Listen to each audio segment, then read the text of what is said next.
Director ఏవి రావు. ఇది పేరు ఇంకోసారి చెప్పు. సారీ సార్, డైరెక్టర్ ఏవి రావు. కరెక్టేనా సార్? అవతలకి బాస్. ఒరే పుష్పం చెప్పండి సార్, ఎందుకు అలా అరుస్తున్నారు? మన సినిమాకి సంబంధించి ఓ నిర్ణయం తీసుకుందాం అనుకుంటున్నాను. ఏంటండి అది? కొంప తీసి సినిమా ఆపేస్తున్నారా? అంత ఆనందంగా అడుగుతున్నావే, చెప్పేది నువ్వు.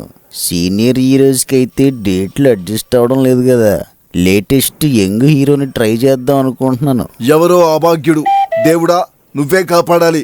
ఇంతకీ ఎవరిని అనుకుంటున్నారండి? అదే పెళ్లి చూపుల్లో చేసాడు కదరా, ఇప్పుడేమో దొంగ బాబాగా అదేదో సినిమా కూడా చేసాడు. విజయ్ దేవరకొండ అండి. పాపం సార్, చాలా చిన్నవాడు. మన సినిమాతో పెద్దోడిని చేసేద్దాం, కాలు గలుపు. ఇదేట్రా డార్లింగ్ అని వస్తుంది, ఎవరికి చేసావు? Sir juice sir. రే జ్యూస్ దరిద్రుడా, అది డార్లింగ్ కాదురా, డైలింగ్. నాకు తెలుసులే.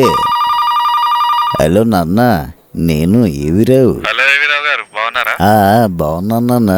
నిన్ను నా సినిమాలో హీరోగా అనుకుంటున్నాను, ఏమంటావు? మీ గురించి రెడ్ FM లో చాలా అయినా, నాకు కూడా సినిమా చేయాలని ఉంది, కానీ ఎందుకు చిన్న భయం అవుతుంది. ఇప్పుడిప్పుడే ఎదుగుతున్నా కదా ఇండస్ట్రీలో. ఎందుకు నాన్న భయం? స్లోగానే చేద్దాం.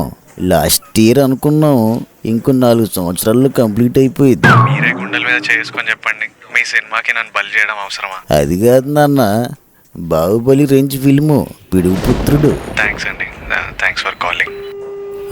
హలో నాన్న, వీళ్ళకి నా విలువ తెలియట్లేదురా. కెరీర్ విలువ తెలుసునోడు సార్, అందుకే ఫ్యూచర్ విషయంలో జాగ్రత్త పడ్డాడు.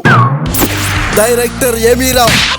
ఏది పేరు ఇంకోసారి చెప్పు. సారీ సార్, డైరెక్టర్ ఏవి రావు. కరెక్టేనా సార్? అవతలకి బాస్.